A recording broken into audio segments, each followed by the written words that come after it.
Hi everybody, welcome. Thank you for joining me. My name is Christy Byrne Yates, and I'm here at ACC Senior Services, and I was invited by the Alzheimer's Association of Sacramento and Sacramento County Public Health, and I'm delighted to be here to talk a little bit about strengthening community through communication, and especially as we're talking about dementia and caregiving. So it's National Family Caregiver Month, and so I know I've been doing a lot of talking about this, and I know a lot of other people are too, but I'm happy to be here to share some information. So who am I? So I'm Christy Byrne Yates, and I am a retired school psychologist. In California, I'm a licensed educational psychologist, so that means I can do some work with kids and anyone who's needing help, anything educationally related. But I'm also someone who cares a lot about caregiving. So here's my first slide. I'm going to move it up a little bit. So I was working full-time as a school psychologist in Sacramento and had two wonderful children, teenagers, tweens and teens.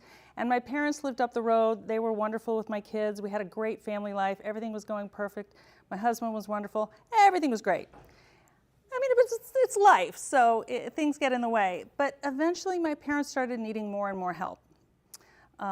They were both diagnosed with some form of dementia. My dad had vascular dementia. My mother was diagnosed with Alzheimer's. Both of them died in 2015, about 7 weeks apart. And so it was really hard. So I'm working full time. I'm trying to manage the care of my kids and my parents, and how do I divide my time? So I really took a step back after they both passed away, and I gathered a lot of material that I'd been documenting, some of my thoughts and journals over the years, talking with different people. When I came back to work, I took a little bit of time off with FMLA, Family Medical Leave Act time. People were coming out of the woodwork asking me, what did you do? How did you handle this? Oh, I'm in that situation. What about, I thought, we're not talking a lot about this. So being an educator, I thought, well, I better write some things down. So I wrote a book called Building a Legacy of Love, Thriving in the Sandwich Generation. And it really focused on, it's part memoir, part what I went through, but also some how-tos. And there's no one right way to do any of this. Every family is different, every family looks different, every family has different issues. But I learned a lot along the way, and I'm still learning. So after I retired, I really dedicated myself to doing educational workshops like this to talk a little bit about the squeeze of the sandwich generation. And along that, one of the biggest things is learning how to have difficult conversations with people, with family, with siblings, with healthcare providers, with caregivers you might interface with, all kinds of people. And I know a little bit about difficult conversations. Being a school psychologist, there were many times when I had to talk to students about difficult things. I had to talk to teachers about difficult things. I had to share difficult information with parents at times. Learning how to deliver difficult news well is one of the things a school psychologist needs to do quite frequently.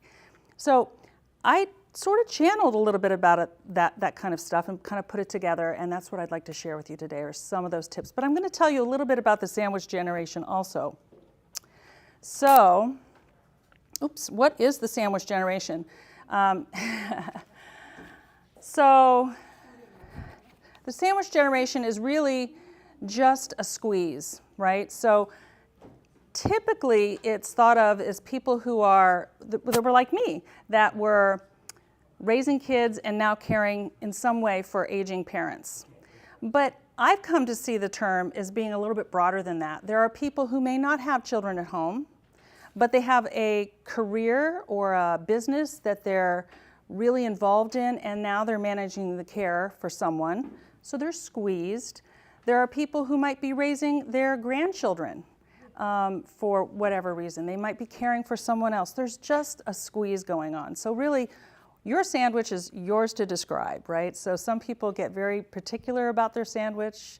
I'm an open-faced sandwich. I don't have kids at home, but I have all these other responsibilities. However it works for you. If you're feeling squeezed, in my mind, you're in the sandwich generation. The term was coined by a woman named Dorothy Miller. She was a social worker back in the 1980s, and she wrote an article about this. She had a private practice, and she saw a lot of younger women in about their 40s coming into her practice, and this is what they were talking about. Suddenly, I'm stuck between two generations. And so that's where that term came from. I don't get to claim it as my own. So that's a little bit about the sandwich generation. The other thing I wanted to point out is we are living in a really interesting time right now. I think I could probably get agreement on that, right? Like there are interesting things going on in our world. After a worldwide pandemic, we all are recovering from that and coming back to that. Some things really have shifted, and I found some really recent research from Pew Research Center, and they've noted that multi-generational living, many generations, more than one, living in one household, is on the rise. So since even just 2018, it has increased. The highest states, Hawaii, California, and Texas, have the most multi-generational families living together at this point. It's probably changed since 2018, and it's really increased since the pandemic. But part of this is because of the financial burdens that come along with caregiving, the needs that people might have in caring for young children and older parents. That happened a lot in the pandemic. You may be in a family where you moved in with your parents so that you could get on Zoom for your job and your kids could get on Zoom with your mom and dad to get to school. So there were all kinds of things that are happening, and some people found, hey, this is kind of cool. But you know, in the 19th century, that was the norm in America. And in many cultures, it's still the norm. I live in a very diverse area of Sacramento, and in my neighborhood, there are many multi-generational families. It's just how it is. So there's some real gifts to that, but it's changing. I find that really interesting. So that's a little bit about that. Here's some stuff that's also interesting is there are some unique stressors when you are caregiving for multiple people, right? There's financial strain. One of the things I talk a lot about in my book, and that I think is really a conversation we need to keep having, is the financial strain of caregiving. The costs of caregiving are rising astronomically, and many people haven't saved for that. And the social service net, social safety net is not there the way I think a lot of people felt it was going to be. This baby boomer generation, which I am a part of, I think we all thought we were going to have pensions and 401ks and everything was going to be fine. But it's not necessarily. So some people don't have the money stored away to take care of their needs when they're older. So then that falls to their children to take care of. And so that can sometimes be a real burden. It might be, again, even in multi-generational families, it might mean a two-parent working couple, one might have to take off work to care for someone. And that is disproportionately women. So it really strikes to the heart of the gains women are making in the workplace can get sidelined with parenting even. But then again, with caring for aging parents. And getting back into the workforce after caring for someone is very hard. You're not going to go back at the same place you were, and you're not going to be making the same level of money that you were. And then the career trajectory has changed drastically. So there's financial strain. Let me see that one again. So the other one is limits of time and space. So when you're squeezed all together, you're going to find times when you might have to shift your kids around, right? Maybe you've got to put two kids in a bedroom so that dad can have his own room. It might be having a bedroom set up in your living room with a hospital bed so that caregivers can be there for a parent who needs more care with their situation. So there's a lot of different things that come into that. I keep losing my slides, so I want to see what it says here.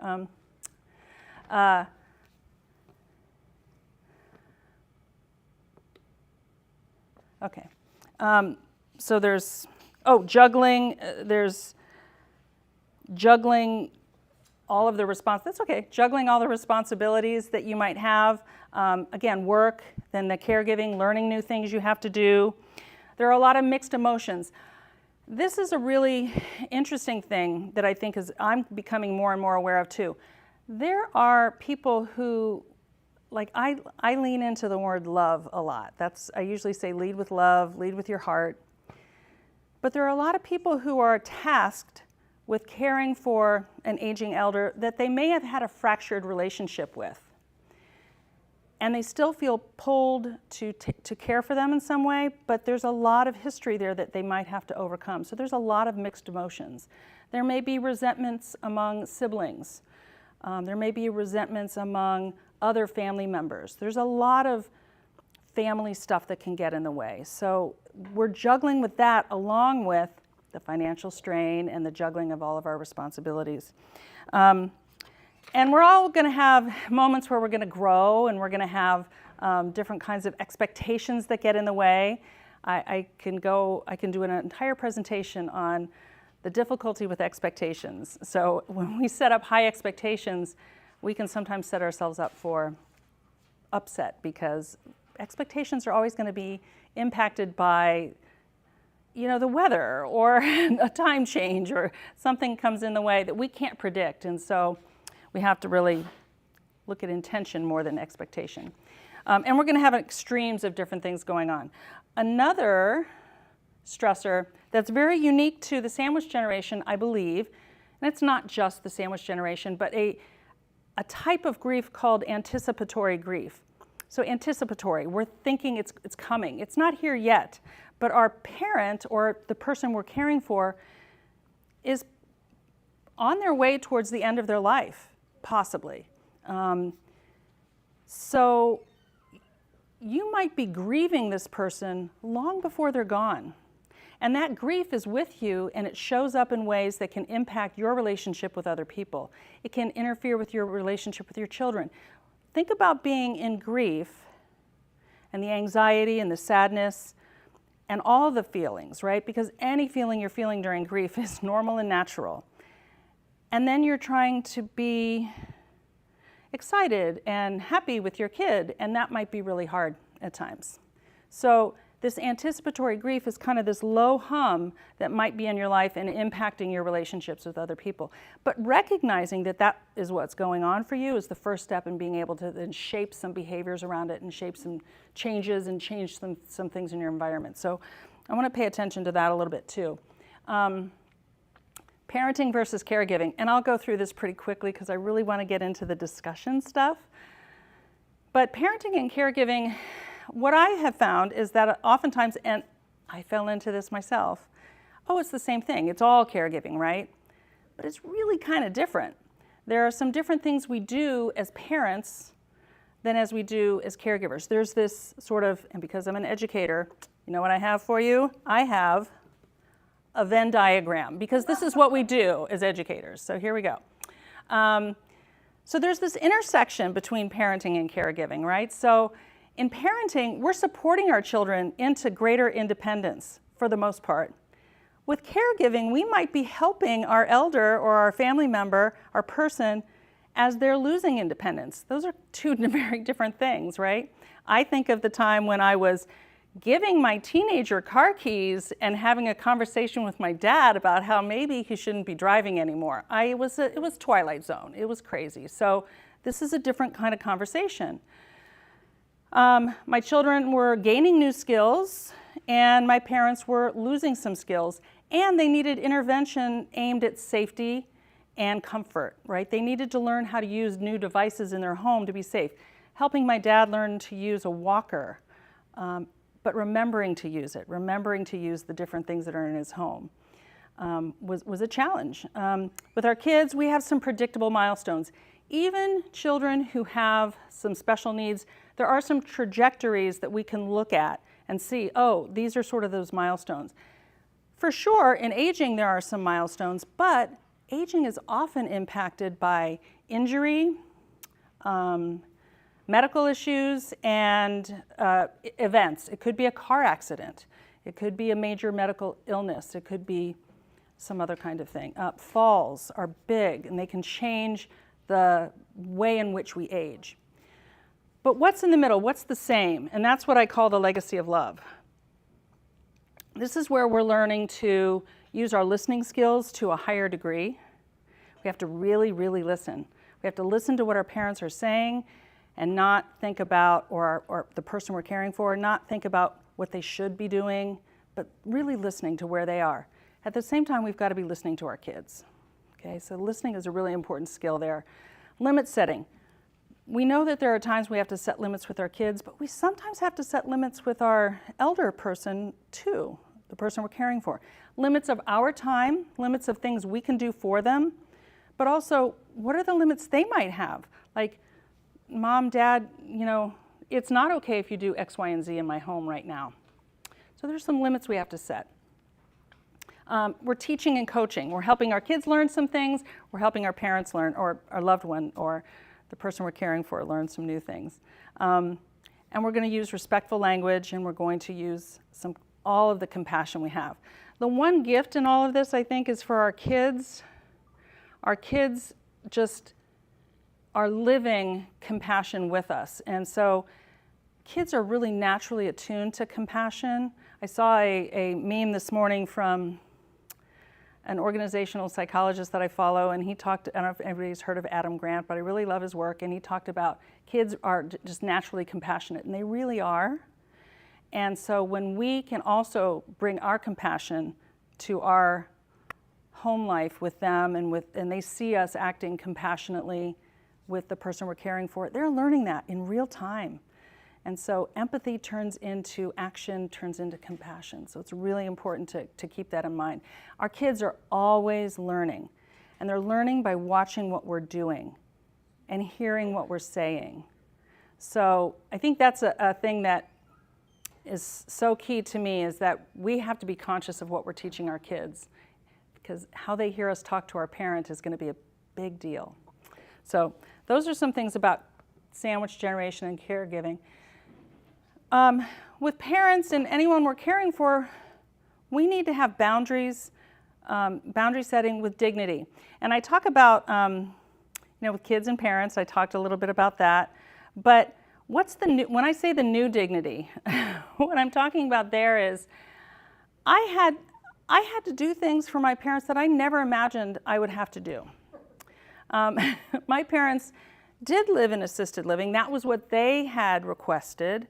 And yet I still went there and almost every day and made sure they were eating and checked in on them and did things. But before they moved into assisted living, and even while they were there were caretaking things. I never thought I would have to do any toileting with my father. This was never something that was on my radar. And so how did I really had to rise to that challenge and do that with as much dignity for him as possible, because I became acutely aware that this was mortifying for my dad. He still was my father, and I wanted to treat him with as much dignity as I could. So I had to do that. So I tried to be as neutral and matter of fact as I could be. And that's one of the things that I also picked up in working for years with kids, is that neutral tone. Just matter of fact. This is it. It's normal, it's natural, accidents happen, this is what we do. And not, oh my gosh, why didn't you think about that? Why didn't you go to the bathroom earlier? Why didn't you? This is nothing that needs to be said. And so it's the new dignity that we have to start adopting with our person that may be just as mortified of what we're doing as how we feel. So if that makes sense, I think you can all kind of get with me on that one. Communication and connection are huge, and they are two sides of the same coin. When we have good communication, we can build connection. When we start with connection, we can have greater communication. So I want to talk a little bit about how that works out. Let me see where I'm at here. I have some other notes I want to share with you. So probably one of the biggest thing is we are going to be faced with difficult discussions, right? And I'm taking a lot of this from a series that I've read, and so I wanted to give you the citation here. It's called Crucial Conversations, and it's a book written by Carrie Patterson, Joseph Grenny, Ron McMillan and Al Schwitzler. I didn't put that in the resources, but I can get that for you if you need it. So, but the book is called Crucial Conversations. It's brilliant, and they talk a lot about the difficult situations that we all have to have at different times in business and in life. And here, what makes a conversation difficult is because there are high stakes. There are things that are important. It could be a money talk. It could be a legal talk. It could be a healthcare talk. High stakes. But we also are coming in with some high emotions. Different people in the discussion have some emotion around this. And then we might have competing opinions and competing concerns. And so when we're aware of the fact that that's kind of what's loaded this conversation, then we know that we have to do some prep work to get ready for it. And that's what we sometimes miss. We're busy. So again, thinking about the sandwich generation folks, you're busy. You got your work, you got your kids, and now you got to sit down with mom and dad and talk about the trust, or talk about legal issues, or talk about your doctor appointment or something. And we might not ease into that the way that we could. So I think that when we start to think about how we approach those conversations, we can do them a little bit better. So one of the things is to prepare yourself. So if you know you're going to have difficult conversations, or you anticipate that this discussion you're going to have might raise some emotions for everyone, your family members, your siblings, your person you're caring for, prepare yourself. And that might be taking some time for meditation. That might be taking some time for, if you're a prayerful person, you might want to do something like that. You might want to write out some ideas. But get yourself ready. Like, what am I doing? And one of the things you want to ask yourself is, am I walking into this with an agenda? Is this really a discussion, or am I telling somebody what to do? Those are two different things. A discussion is really finding information and then coming to a decision that everyone can live with. There are times when it's not really a discussion, right? We just need to say, hey, mom, dad, this is what's going on. This is what's happening. Or to our children, nope, this is kind of where we're at. We're going to be doing this. It's not a discussion. And when we enter into it as if, oh, what they say is going to change our minds, and we know it's not, then we're not being fair. So we have to be really clear with ourselves. Is this really a discussion? And many of those things can really be discussions. Your parents' end-of-life wishes are really their wishes. So it's important to think about it that way. So prepare yourself. Eliminate the shoulds, right? Like right off the bat, I think when you let go of the word should, you eliminate a little bit of pushback, because I know I don't like it when people say, hey, you should be doing this. And I know when I've said to people, you should be doing this, it just feels like such a burden. So let's think about, and I'm not saying find another way to say should, I'm saying really think about letting go of that, that's that expectation thing again. One way, if you're having difficult or what might be touchy conversations, is ask yourself the question first. How does it feel to be asked, gee, mom and dad, I'd like to know about your wishes for end of life. Many people don't want to talk about this at all.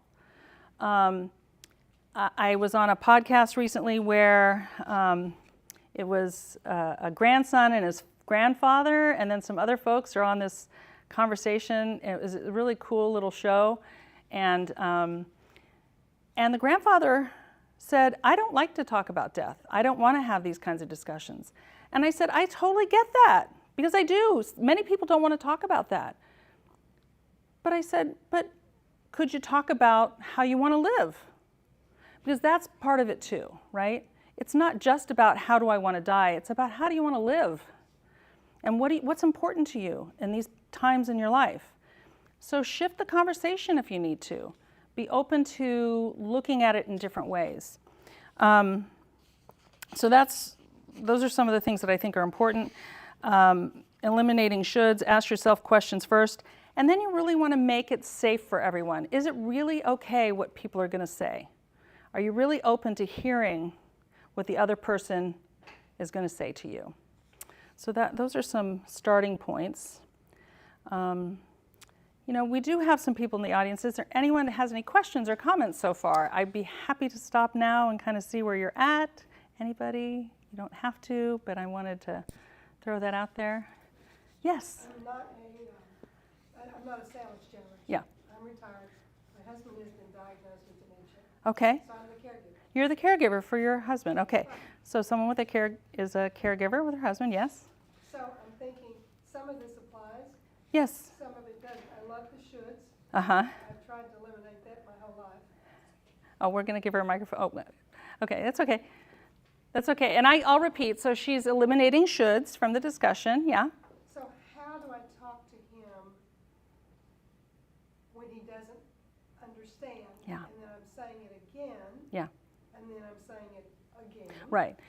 So, How does that compute to him? How can I Yes. make it clear that he understands it?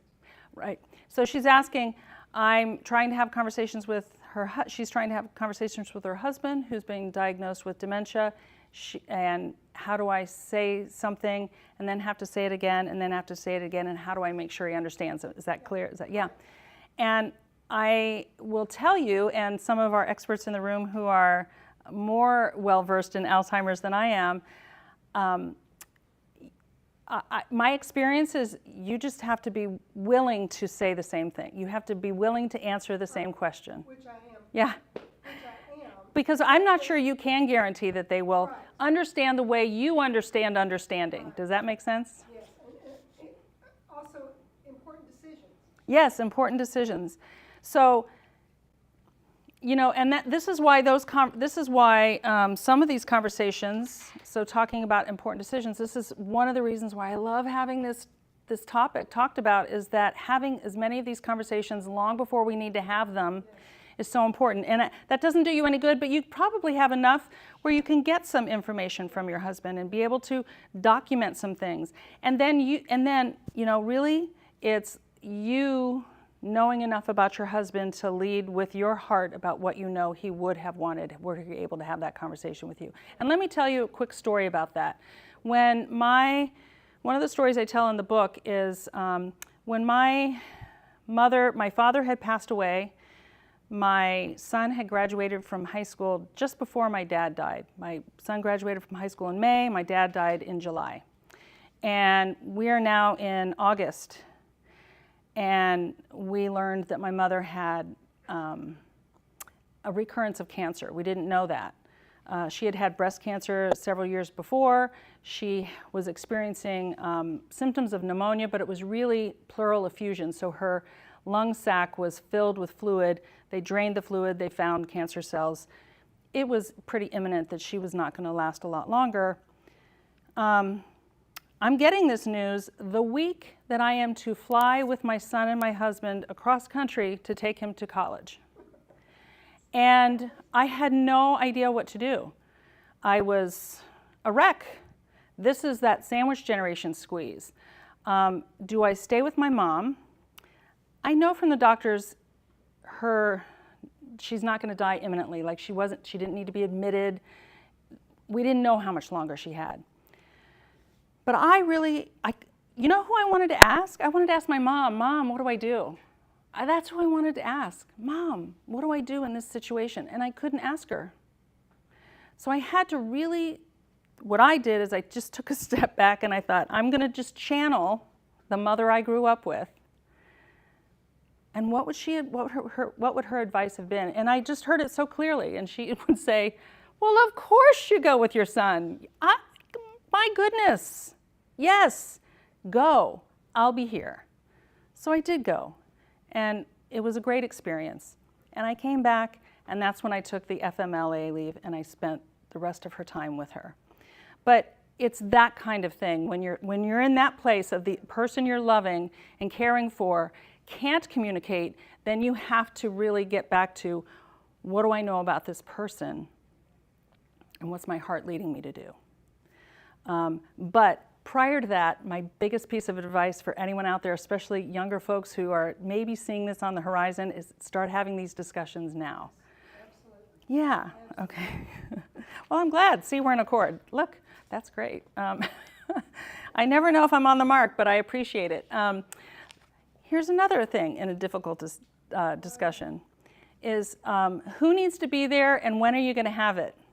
And I always make the joke that, look, you're probably all going to get together for Thanksgiving, right? I would say this is not the time to have these discussions, right? This is not necessarily, there's enough going on at Thanksgiving that we probably don't need to have this discussion.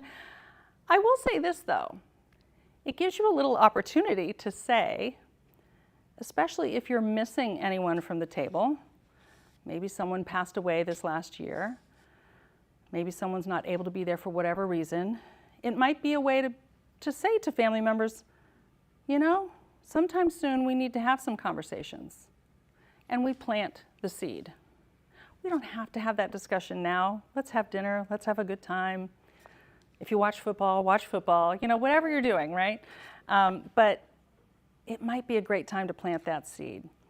But I do feel like being attentive to where and when and who's there is really important. So the who needs to be there? And this is where it gets tricky, right? If we're talking about a large family, you know, now in the era of Zoom, we can all meet from everywhere, so we don't have to worry about that anymore. But, and that changes then the where question. But the who needs to be people who are truly going to be decision makers in this situation. There's a lot that you might have to work out. There may be a sibling that you know is not up to this. There may be a situation where you have a sibling who shouldn't be involved for a number of reasons. And so this is where you want to start having conversations with each other, not to X anybody out, but this is where you might need some legal advice. You know, if you've got someone who has fractured relationships in the family, and we might know that this is not a person who's going to be safe in taking care of the money or the health issues, maybe there's another role they can play. And there are a number of roles, and there are a number of things. I was one of three, so I have a brother and a sister. They lived far away, so really, I was it because I was location. What do they say about real estate? Location, location, location. Yeah, it also happens with caregiving, right? Location, location, location. I was 5 minutes away, but I also had a great relationship with my parents. My siblings had a great relationship with my parents, and we all get along fairly well. So it wasn't a bad situation for me. But as I'm doing this work, I'm finding more and more people, this is the struggle. This is the biggest struggle. And so it's important that you talk about things. Again, the best way to head that off is to have these conversations earlier. But who needs to be there? You know, maybe you want to have a soft conversation with a parent first, one-on-one, if you have a good relationship with that parent. And then you can invite other people in for another conversation. Most of these discussions are not one and dones. This is not where, oh, we're going to sit down 5 o'clock tonight, we're going to be done at 6, let's go.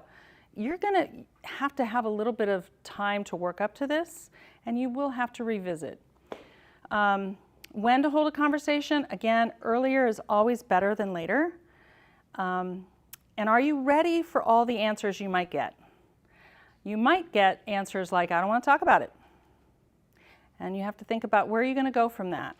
How are you going to lead someone into a conversation that you feel is really necessary, but it's okay. How do you have a conversation that someone's really resistant to? Well, what can we talk about? Let's think about that. Again, remember I talked about the shift from, we're not talking about death, we're talking about life. Let's talk about how we want to have our family move on from where we are, because we want to have the best possible outcome for everyone. But are you ready for the answers you might get? Maybe your parent wants, there are other things that get factored into this. It could be cultural, it could be faith-based kinds of differences. This person wants to be buried, this person wants to be cremated, this person wants to give their body to science, and people have all kinds of beliefs around that. So, you know, who gets to say, right? So, you know, I tend to lean into, well, the person is in charge of their own bodies, so maybe they get to say. These are issues you want to think about as you walk into this, especially if you have really strong beliefs around that. And you may need someone else to lead that discussion then, and that's okay, getting some help with the discussion. And as I said, be willing to revisit, because that's probably one of the most important things, is that you will have to come back and revisit some things. And an example of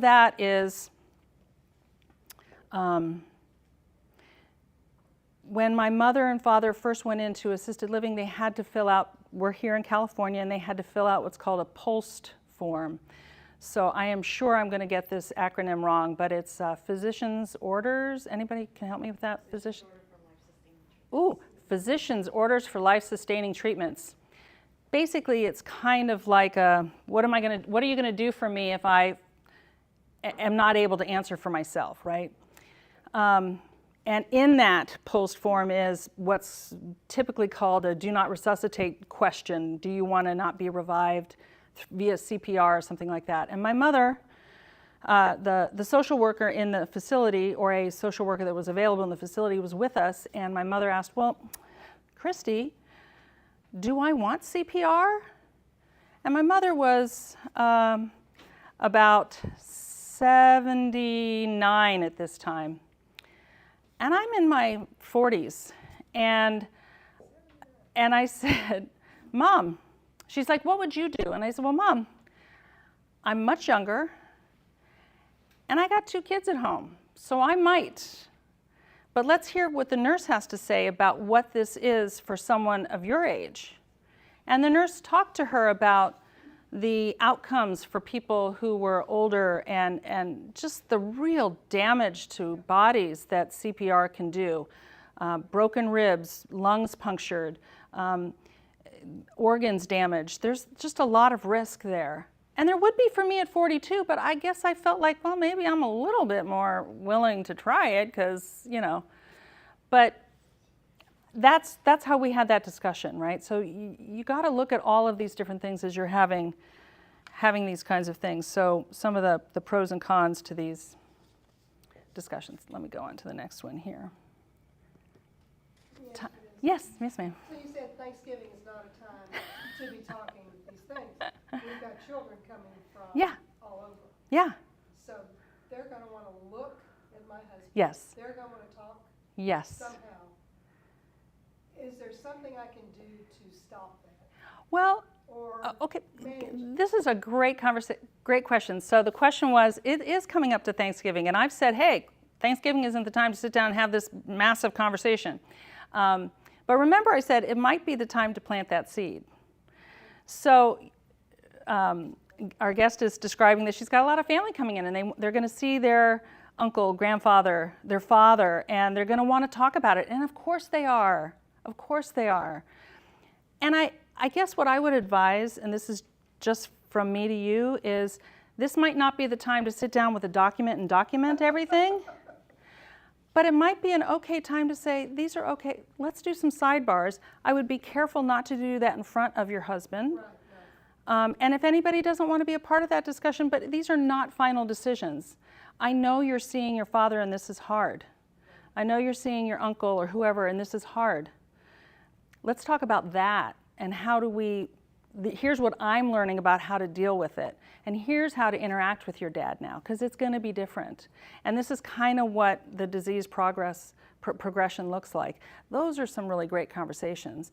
In terms of those other life and death, legal kinds of things, again, this might be the time to plant the seed of, we do need to have these discussions. Let's figure out when we can do that, when it's not Thanksgiving, right? Because let's have this be a great Thanksgiving for Dad, right? It might be one of the fewer ones that he's here and really involved in. So does that sound doable for you? How's that sound? Yeah? Okay. So that's what I would say on that. Back to time and place on difficult conversations. Atmosphere is important, but you can't control that all the time. Man, the best possible thing would be a neutral time. That's not holidays. That's not neutral. Neutral time and neutral ground. But you can't always have that. So how do you make the time and how do you make the atmosphere neutral? So sometimes you're just going to have to meet where you can. It might be at your family's house. It might be at someone else's home, and that's not going to feel all that much neutral. But it's neutral when we can make sure everyone feels safe, and we give everyone time to talk.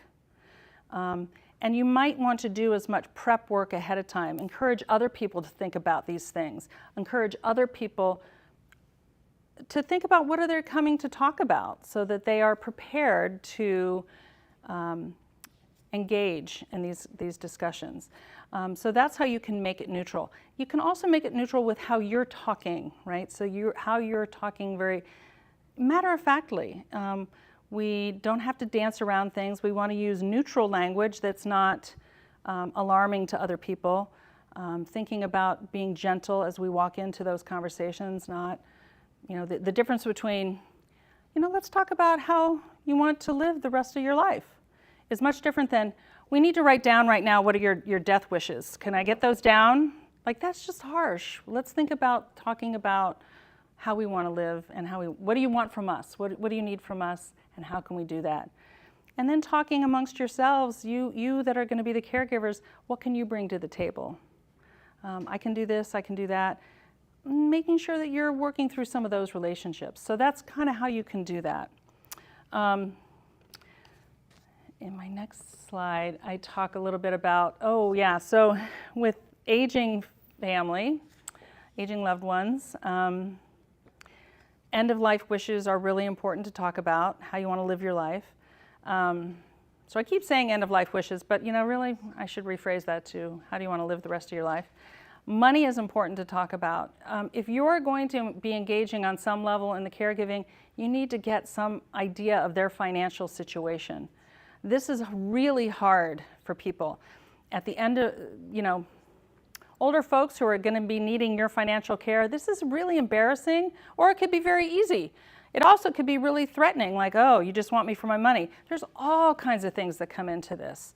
But it's important. Someone's got to have an idea of the financial situation, because bills will have to be paid, money will have to be distributed, whether it's for home care, physicians, supported living, all kinds of things. So money, somebody's got to get a handle on that, and somebody who can think through these things, right? So wrestling the checkbook away from someone who can no longer do the bills is going to be a difficult conversation.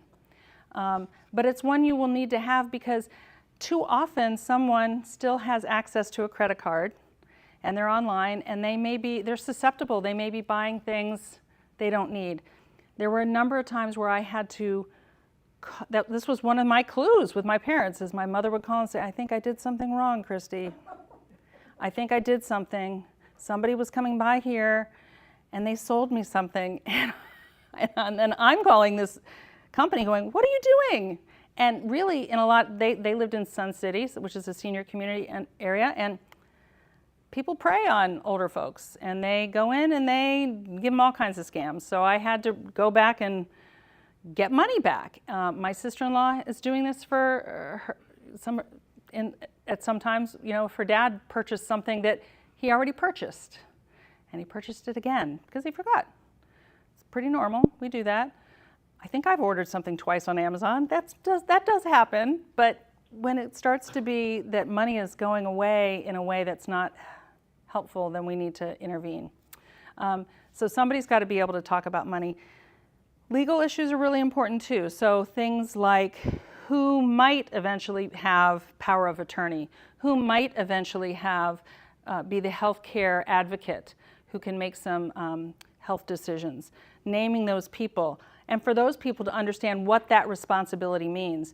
Is there a financial planner that you've worked with who can be a advice person for you? But we're looking at that point for someone who is a fiduciary. A fiduciary is a financial planner who ethically and legally is trying to do what's best for you, not looking at what is best for their company's bottom line. So you want to make sure you're clear on that.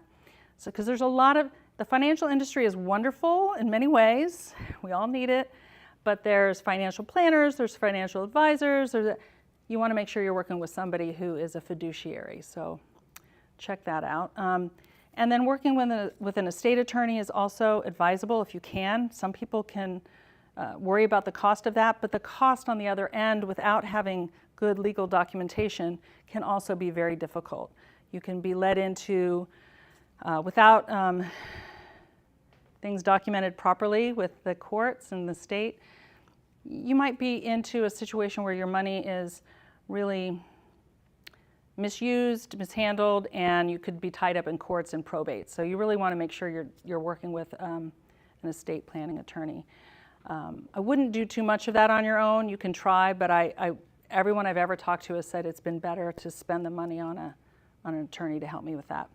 And then health concerns, right? There might be somebody who's just there doing health concerns kinds of things. In my situation, I was all of it. I did all of those things. In many ways, it was easier for me, but it was a lot. It was a lot.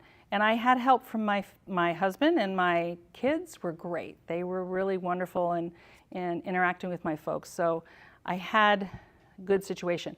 I could also call up my sister or my brother at any time and say, I just need to vent because I don't know what to do about this. And I had information back. I want to tell you one thing I did that I think really worked out well for me was with both my siblings, when I started this, I was again, these difficult conversations, I was very clear and upfront with them about what I wanted from them and what I didn't want from them. What I wanted was to be able to call them at any time and say, I don't know what to do, and to get their advice. What I didn't want from them was them to call me and say, why did you do that? I didn't want backseat drivers. I needed them, so I just said to them up front, I need to know that you've got my back and that you trust me. If you feel like I'm doing something wrong, please stop me and tell me. But if every decision is something that you guys are gonna, Monday morning quarterback and then get back to me, this is not gonna work. So please honor that request. And they were really good about that. But I had to be the one to say that. So it's getting it out all on the table. It's really important to do that. And I do want to recognize that not every family can have those conversations. So let's be really clear, not every family can have those conversations. But if you can, try to have those. If you can't, you can still live in that situation of here's what my boundary is. Okay, so some difficult conversations with children are going to be things like, what's wrong with grandma? Helping younger people understand what's happening is really important. You may have kids who are interfacing with this older person on a regular basis, and they see the changes. And so you have more opportunity to talk to them about what this is. This is what dementia is like. This is what's going on. Grandma still loves you. She's changing, and here's what's happening. And in her brain, there are some changes.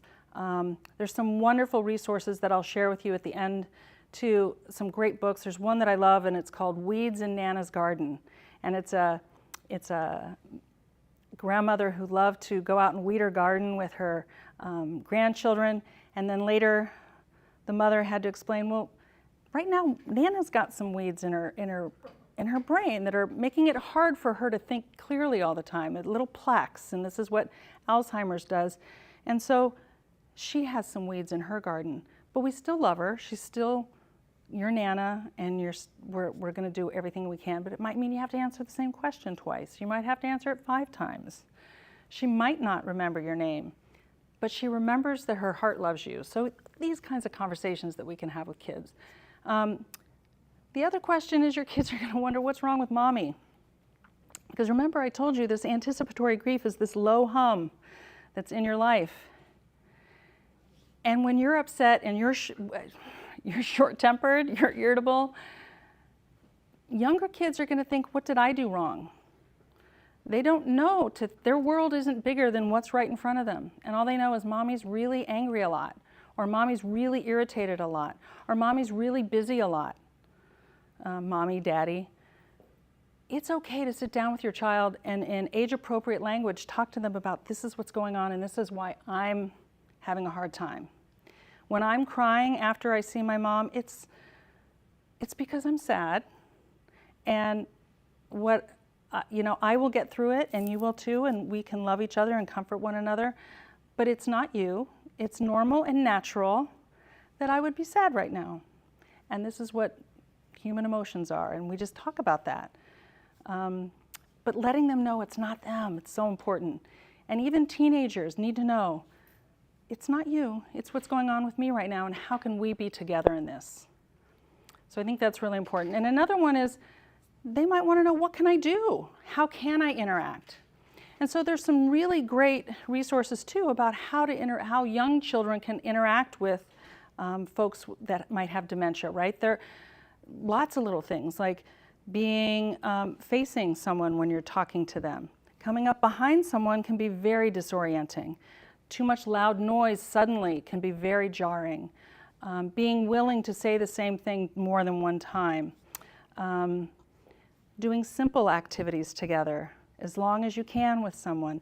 Young children reading to grandma is great. We want to stay away from things like, Grandma, do you remember? Don't you remember, Grandma? Grandpa, don't you remember me? Don't you remember when we did this? We don't quiz. We don't quiz. We don't say, hey, come on, I told you that. Don't you remember? We want to stay away from that. And so we need to help our kids understand why that's not the best way to interact with grandma and grandpa right now if they have dementia. So there's some really great skills there that we can help our kids learn and understand. Again, I think some of the resources that are available to you through the Alzheimer's Association and probably with our county department of, Sacramento County Public Health. See, I'm going to get that right. I want to keep saying department. There's a bunch of departments in the county, so I'm just saying. And then you might have to have a discussion about death. And so one of the really important things about having the discussion about death with kids is realizing that you have to be honest with them, that this is a final thing that happened. To be perfectly honest with you, if you Google Sesame Street, Elmo talking about death, you're going to find some great stuff, like really brilliant work from Sesame Street. And it's just being clear. We don't want to ever leave a child with an idea of this is temporary. Like, well, grandma went to sleep. Because grandma didn't go to sleep. And then they're going to worry about when you go to sleep. We want to be clear. In many cultures, language is grandma passed. If we all understand that that means it's final, then that's okay. If we don't understand it's final, then we need to at some point make sure they understand it's final and that it's normal and it's natural and that as far as you know, you're not going anywhere right now. But it's normal and natural, and that's something that we need to keep helping our children understand. It's very frightening, but it's also normal and natural. And we do need to be clear that they know this person's not going to wake up tomorrow. So really, really important there on death. Go to my next one here. So as I was putting this together, I was thinking, dang, I wish I had a way to play Family Feud with you, because this is like I have the top 10 difficult discussions with providers. So if you have family that you're getting home care services coming in to you, there are a lot of complaints that people have with home care services or even assisted living. Listen, I had problems. There were times I had to negotiate things. This didn't work. Why am I paying for that? Wait, I thought you had this on tap for me. But let me ask you, we'll see if you can get what the survey says. But what do you think are some of the top 10 complaints? What's one complaint you might have about service providers that might come into your home? What would be one you'd think of? They're stealing.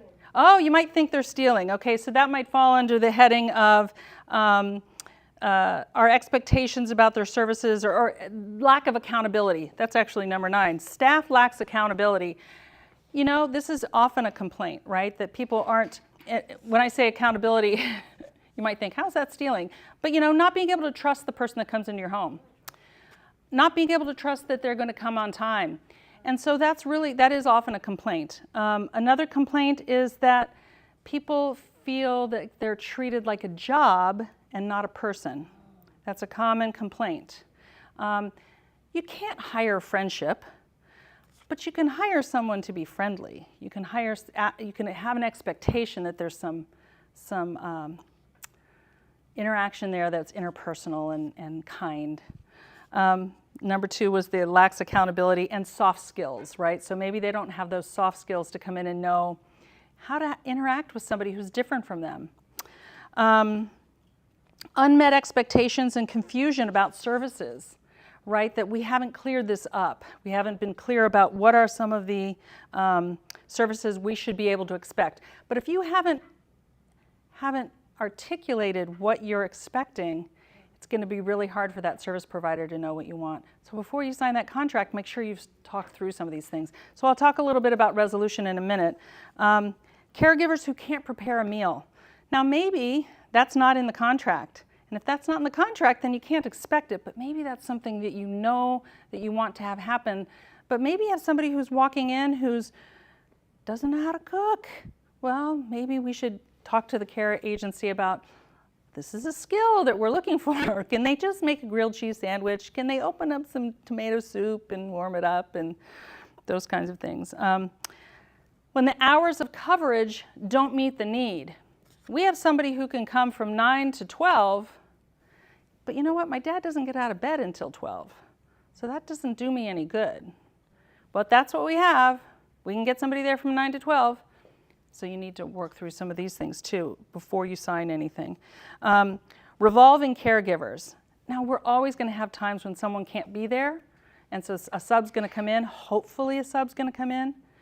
But having a heads up about that, and also knowing maybe there's just 2 or 3 people you're going to rotate through our home. We don't want a different person every time. Is that an expectation we can have? A care plan is not matched with the caregiver, right? So we're bringing somebody in who doesn't have the skills. My dad needs to be lifted with a Hoyer lift. Does this person even know how to operate that? Do they know how to change someone who's bedridden? Are they know how to look for bed sores and how to prevent those, and all of these kinds of things that might happen? So if you have a caregiver who hasn't been trained on this equipment, this is going to be difficult, right? You're not getting the service you need. Hard to reach office staff. I think this is kind of my bugaboo about everything, right? So if I can't reach somebody at the office, a service provider, it can be frustrating. So, I mean, that's information for anyone who's in the healthcare industry or any kind of service industry, is having a way for people to reach you. I personally can lose my mind when I was having trouble with Zoom the other day, and I couldn't. There's no way to call Zoom. You just can't call Zoom. You might get a chat box, but the chat box has a lot of questions in there, but not the question I want answered. So this is really difficult. AI can do a lot of wonderful things for us, but I'm finding that maybe the questions I have, they haven't really thought about. So that can be frustrating. So I would like to have a number. Not being notified of schedule changes. So again, this is something that that's like the second biggest complaint people have with home care providers. And the top one, the survey said, right, if we were up here playing Family Feud, it would be caregivers not having adequate training. And that kind of echoes a lot of other things I've already said. But if they don't have proper training, this is going to be really difficult and be very frustrating for you. Don't they need to be licensed? Sure they do, but that doesn't mean that every person that they have always given adequate training. Here's what I'll say right now about the caregiving industry. There's so many people that need care, and there are not necessarily enough people being hired. It's a very low-wage job. Anyone else know any more about this than I do? I don't know, Bonnie or some people in the back. We're in a crisis in caregiving, in my opinion. We don't have enough people who are skilled all the time, and while an agency might be licensed, that doesn't necessarily mean everyone that they've hired has been through rigorous training and the kind of rigorous training they might need all the time. And we don't, and it's not the kind of industry that attracts, people who want to make a lot of money, because it's not a high-paying job all the time.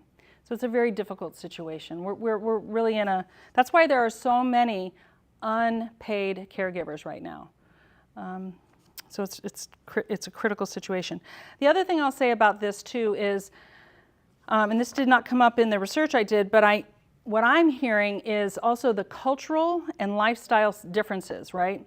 So, I'm hearing from a lot of people in the LGBTQ community that they're concerned about people who might be coming into their home not being sensitive to who they are.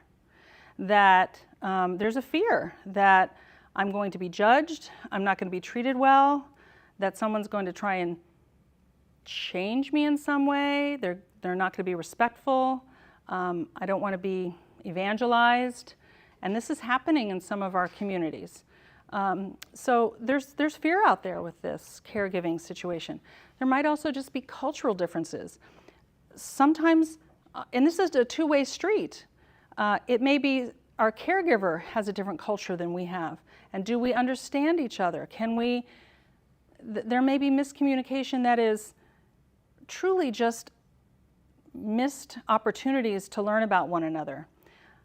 But if we think about it, our person who might need a lot of care doesn't necessarily have all their faculties to be able to do all of this learning and understand this other new culture. So that's where we come in to help our parent or person, our loved one, our person we're caring for, be able to navigate those different cultural differences. Like it's, we don't, yes, this is different than what you might expect, but here's what's going on, and we look for how to mediate that a little bit. So it's really tricky these days, and we have to kind of be careful about how we walk through all of that. So healthcare providers, this is a really tricky one too. Now, I highly recommend, if you can, going to the doctor with your person. A note taker there is so critical. The top complaints for healthcare providers really fall under what I call the 3 R's, and it's rudeness. Hey, this could apply for just anybody, right? It's not just your person that you're caring for. The healthcare provider being rude, rushing you through an appointment, and possibly reproaching you. So let me give you a non-dementia related situation. It might be something like, I've had this happen where I was interfacing with a new provider. Might have been, just a lab tech or something. Not unkind. Maybe they had a bad day, but you know what? You're about to put a needle in my arm and take a bunch of blood out of me. I'd kind of like a smile, or I don't know, something, hello, I don't know, a little bit of something. Rushing me through it, a doctor rushing me through the appointment, and I don't get my answers, my questions answered, and that's really frustrating. Or reproaching. Everything would change if you just did these things. In other words, it's your fault that you have this condition. So I understand, listen, I'm not a healthcare provider.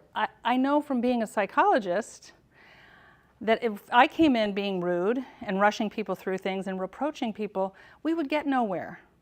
And there were people that at times I know that probably felt like the team was being rude or rushing.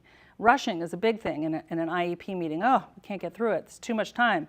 But everybody deserves that time to get all their questions answered. So we have to slow down and we have to be ready to meet them with kindness and give them the time they need. If we need to reschedule, we need to follow up, we can do that. And then really being careful about if you did this, this wouldn't be so bad. There's another way we can approach that. So that's kind of advice for healthcare providers. But for us, with our person, and even with ourselves, there are people out there who are healthcare advocates. This does cost money, so I'm not saying this is a free service. Most medical practices have ombudsmen, and there is a county ombudsman that you can talk to if you feel like you're not being serviced well, and that's important. People need to have that intermediary, that person in the middle to help them with that. So take advantage of that if you need to. But if you can, I would also say go with or find someone who can go with your person to the doctor to take notes, especially anyone with Alzheimer's or dementia of any kind, or other major illnesses. A very dear friend of mine had brain cancer, and she was a single mom, so she didn't have a spouse or partner to go with her. She invited her friend. Her friend went with her to every doctor's appointment because she knew she couldn't hear. Even though she didn't have cognitive deficits at this point, she knew emotionally she couldn't hear what was coming at her. So she had someone who could just take the notes. And then she could go back and look at those later and talk with her friend and, oh, he said that. Okay, they recommended this. Okay, I got it. Really important. And anytime you can get someone to come in and do those note-taking things is really important. If it's you, that's great. Yeah? A question Yeah, related to dementia and having a healthcare advocate. What if your loved one, in my case it's my mother, refuses to let you come to the appointment because she doesn't want you to tell the doctor what is really happening, and she's not being truthful with the doctor? Yes. And now you're iced out of the whole thing. That's a really great question. So the question is, what if the person, your person that you're caring for who has dementia, says they don't want you to be there because they don't want to have you know their condition, they don't want you to tell on them, they might not be giving great information. That's a really tricky situation. I mean, my one piece of advice might be to contact the doctor and say, I'd like to be there. The doctor might be able to recommend that to your parent and say, I think it's best if you have someone here. Who can you have? If it's not you, can they appoint someone else? But it's important for you right now, and explain it in the same way I just did. It's really hard to hear some of this information. I really advise you, like on my prescription pad maybe, you know, I really advise you to have someone in the room with you to take some notes so that you don't have to do all that. Wouldn't that be easier? So there might be a way for you to ask for help from the medical community to make that advice known. And again, that might be something that you can take to the medical group and find a mediary who might be able to recommend that also. And if it's not you, then maybe it's someone else. And and this is where you can pay for a healthcare advocate to do that, but it does cost money for that. And other people may have better ideas than me on that one, but I do think you can work with a physician or a medical group to get that recommendation. Yeah. And so doctors are, if you don't have there's HIPAA and all kinds of confidentiality that will prevent something, but not for you to contact the doctor and say, this is what I'm asking for. They don't have to reply. They might reply and say, I can't do it. But they might reply and say, I'd be happy to talk to her about it at the next appointment. So listen, the doctor wants the best. And a doctor who is aware that has diagnosed your person with dementia knows that they might not be giving the information that you can give. In fact, a really great comprehensive exam will ask other people what they're seeing. So in that case, you can also bring it up at that point. I'd like to be at these appointments, but he or she says no. If you can help me with that, that would be great. So a really comprehensive exam around dementia would include information from another person. So that's what I would say about that. I don't know if that's helpful, but that's something I would recommend. So some of these things with the healthcare provider and the home care providers, this is where I think all those skills I talked about in terms of having a difficult conversation come into play. It's for you to prepare yourself to have these conversations. When you're when you're going to be signing papers to have home care come in, exhaust yourself before they come in. Don't try and resolve conflicts when they come up. Anticipate what might be a problem and talk to them about it. These are my expectations. What am I going to get? What's it going to be like? What do I do if I don't like what's happening? How do I resolve these situations? It's okay. It's better to do that ahead of time than to go back and try and clean up a mess. So you're setting the stage. Letting them know what you need is really important. So that's the one big piece of information I would give you. And the same thing with healthcare providers. Again, earlier is better, and so having those conversations early on with someone is really helpful. Find communities that you can talk to. Again, I know the Alzheimer's Association offers a lot of workshops and caregiver support groups. This is a great place to talk about these things and get information from people who've been doing this and to hear about it. So that can be very helpful. What did I want to finish up with here? So connection over correction. This is kind of a catchphrase I use a lot. One of the things is learning to be curious. Anybody else out there a big Ted Lasso fan? I was going to put a little clip. Oh, don't you love it? Be curious, not judgmental, right? I was going to put my little clip in there. But it's so great. This is great advice. You know, we oftentimes think we know what everybody else is thinking, but we probably don't. And so we really need to just be asking. When someone's upset, the first question is not, what's wrong? It's, what happened? What's going on? What happened? Because something triggered a behavior. Behavior doesn't come out of the blue. So when your child's upset, it's, what happened? What's going on? How are you right now? Are you hungry? Are you tired? You know, do you need to use the bathroom? This is a great question. All of these things. And then you can get to, okay, let's figure things out, or let's correct any behavior that's going on. And same with our person who might be really dysregulated. We don't want to start with correction.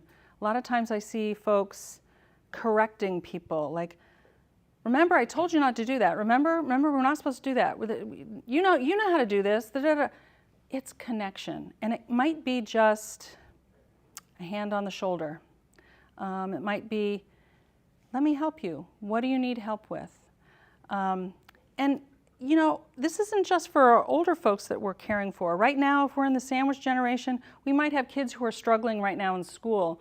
Any of you out there who might have, a couple of my friends have kids who are going through the college process right now. For seniors in high school right now, it's crazy. It's just really hard. They're all worried, and everything's due, and they've got to get this application in, and then they've got this course, and then they're worried about that. And they're overwhelmed, and they don't want to disappoint you. And so the first thing is, you know what? I love you no matter what. That's all you need to know.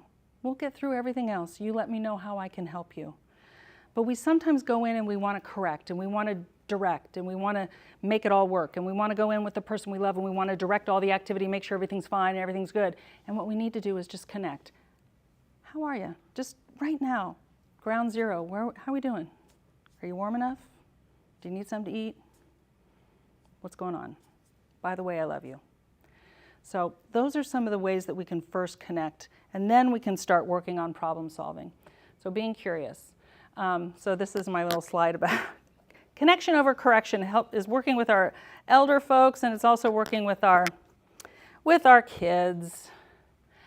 Resources, I really wanted to share some of these with you, and I'm also going to invite some folks from the Alzheimer's Association and from the county to come up and talk to. I have them right here. Some of your first go-to folks are the Alzheimer's Association. They offer an array of services and great stuff. County Department of Public Health has some wonderful resources. And here's some of my favorites, and I'm just going to say, full disclosure, I am a member of Alz Authors. It's a 501c3 nonprofit, but they have wonderful books. So you can just go to their website and find amazing books and resources. The Whole Care Network is a great resource. Again, that's all online, and so is caregiving.com.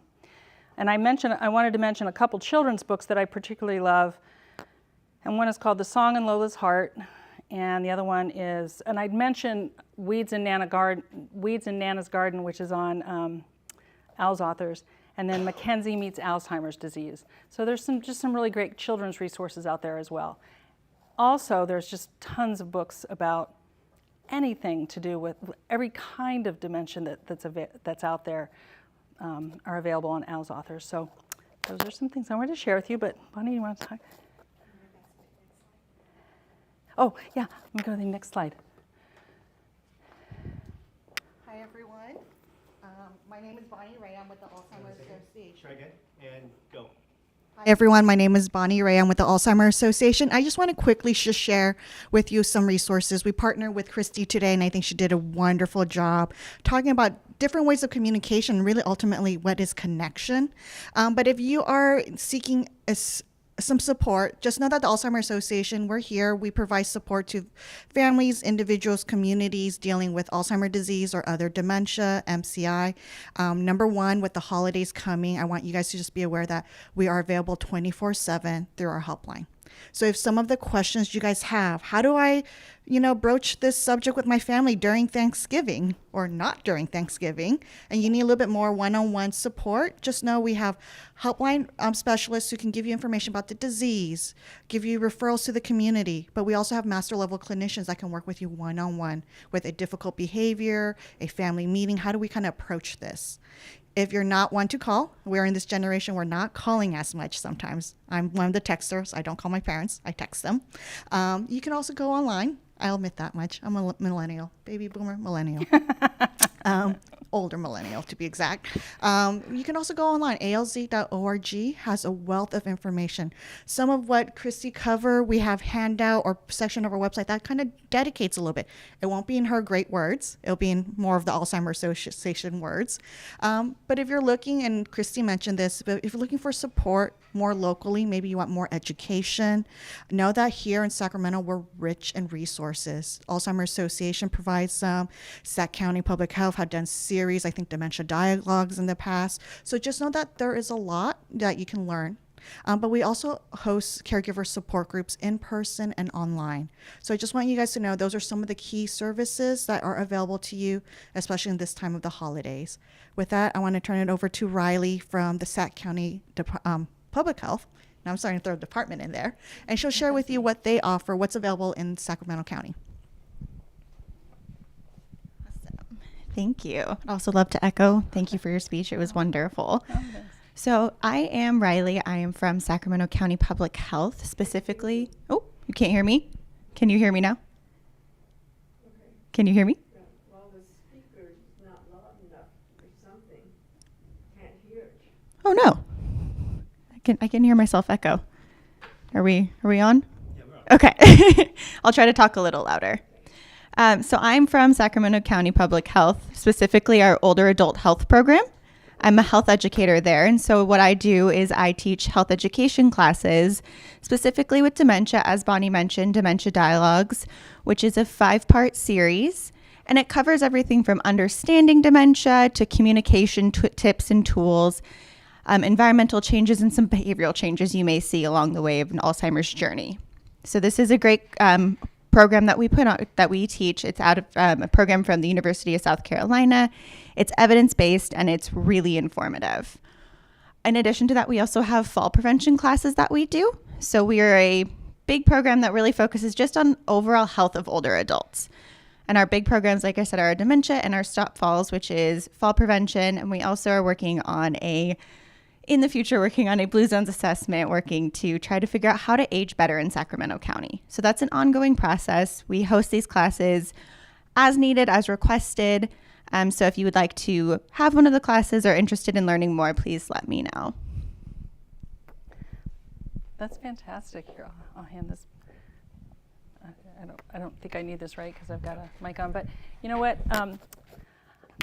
I just again want to plug Alzheimer's Association, and I loved hearing what you're doing, and the fall prevention. Oh, huge! If you listen, some of us just of a certain age need to know about fall prevention, and because, like I said, sometimes even typically aging folks, a fall can change everything. So. Really important to pay attention to, and I love that you're having dementia dialogues. That's great. Any other questions from the group? Anybody? I'm sorry, I'm getting something in my throat. I'm gonna.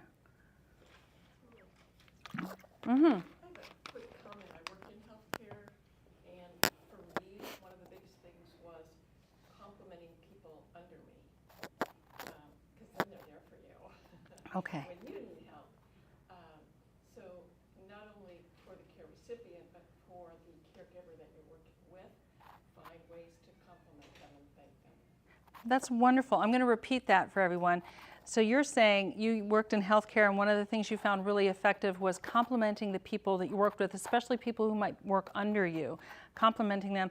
And are you also suggesting complimenting them in front of the people that they're working with, or just even in the mix? Really important. And I think that's so great, because healthcare is really hard. Caregiving is really hard. Right now, I'm not sure who has an easy job, to be perfectly honest with you. So I think whenever we can shine a light for someone and compliment them and lift them up, when we lift people up, oh my gosh, services get better and better. We feel great. People get better. It's a win-win situation. So when you can find ways to do that, even little noticings can be important. So very important. And as caregivers, we sometimes, those of us who were unpaid caregivers and those of us who are continuing to be unpaid caregivers, it's really necessary to hear from other people, and we don't hear it often enough. People aren't saying thank you. Sometimes our person doesn't know to say thank you. They forget. They might not feel it. They might not be feeling good. And so we're not getting thank yous or I appreciate you. You might be getting something entirely different, like you're not doing enough. This isn't good enough. You're not good enough. But you know what, caregiver, you are. You are enough. You're giving everything you can. And really, whenever someone can lift you up, that's great. So if you know, I just want to put out a plug there. If you know anyone who's a caregiver right now, this is the month, but we should do it every month. We should do it every week. Give them a hello, give them a hi. Buy them a cup of coffee, stop by with a Starbucks, you know, something. But caregivers are lifting heavy weight. So I really appreciate you. So thank you. Do we have other comments or questions? Anybody? Is there a difference between Alzheimer and dementia? It's a great question. Is there a difference between Alzheimer's and dementia? Dementia is the big umbrella term. Alzheimer's is one type of dementia. There are other kinds of dementias, but think of it as dementia is the big category, and Alzheimer's is a specific type of dementia. There's also Lewy bodies dementia. There's mild cognitive decline. There's frontotemporal dementia. I don't even know all the other ones, but there are a number of them. I think some of our health providers probably no. Am I correct in that? Is that the umbrella term is dementia? Okay. So yes. We sometimes use them interchangeably, and they're not always the same because some of these different types of dementia are very specific. Alzheimer's is probably the one that is most prevalent at this time. Am I correct in that? It's the most prevalent. I don't know all the statistics. I think it probably hits women more than men. So there are some things about it that are very frightening, but it is probably the one that we are most familiar with and that we hear about the most. Any other questions? Okay, well, I'm glad I just didn't get everything wrong. That's awesome. And I really appreciate being here with you and appreciate the invite to talk to you all. So thank you. What's that? Oh, and my email address. If you have any questions for me, you can find me. It's ChristyYates.com. It's not very hard. It's Christy. That's my website. You can find me there. If you want to email me, it's Christy. Now, there are 500 ways to spell Christy. I happen to spell it Christy and at ChristyYates.com. So you can find me that way. So thank you. Appreciate it.